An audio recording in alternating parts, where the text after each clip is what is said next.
Welcome back. Terminology. If I could have thought of a better name for it, I would have. I know that it sounds desperately dull, but it's very important and I would ask you to stick with it. Because quite often we misinterpret and misuse these terms, and that becomes a problem when we're trying to scale transformation within an organization. What does digital disruption mean, and how is it the same as competing aggressively? Well, let's just take that as a case in point. Digital disruption is not, and we look at what it doesn't mean first, digital disruption is not the same as competing aggressively. And I read it everywhere I go.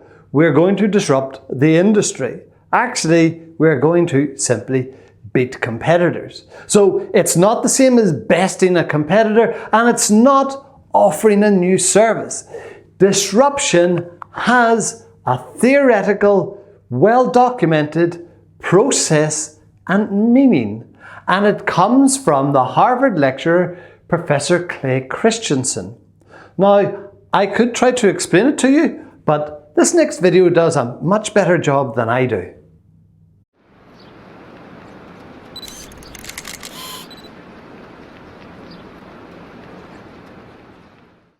How does a small, young company beat an industry giant on its own turf? Through what Harvard Business School professor Clayton Christensen calls disruptive innovation. It works like this. Big players focus on sustaining innovation, upgrading existing products and services to attract higher-paying customers. But soon, they start to ignore all the regular customers who just want simple, low-cost alternatives. That's where the entrepreneurial company jumps in with that basic offering. The big guys stay focused on more profitable customers and begin to overserve, adding bells and whistles no one wants to pay for. Meanwhile, the disruptor improves its product to appeal to more people. By the time the incumbent notices, the disruptor has already started to take over the market. The classic example is the steel mini mills, which first produced low-quality rebar, then moved to sheet steel, stealing business from the large mills that had been dominant. More recent disruptors include car makers like Toyota and Hyundai, which launched with economy models, then added luxury features and brands. The only way for industry giants to fight back is by launching their own disruptive innovations. To succeed, they must treat the project as a separate unit with a different business model and growth expectations.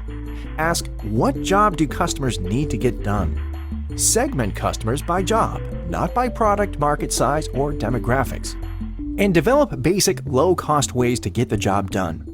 That's how Procter & Gamble came up with Crest White Strips, a cheap do-it-yourself alternative to an expensive dental service.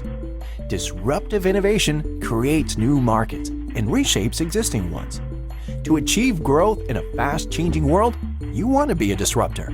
Don't be disrupted.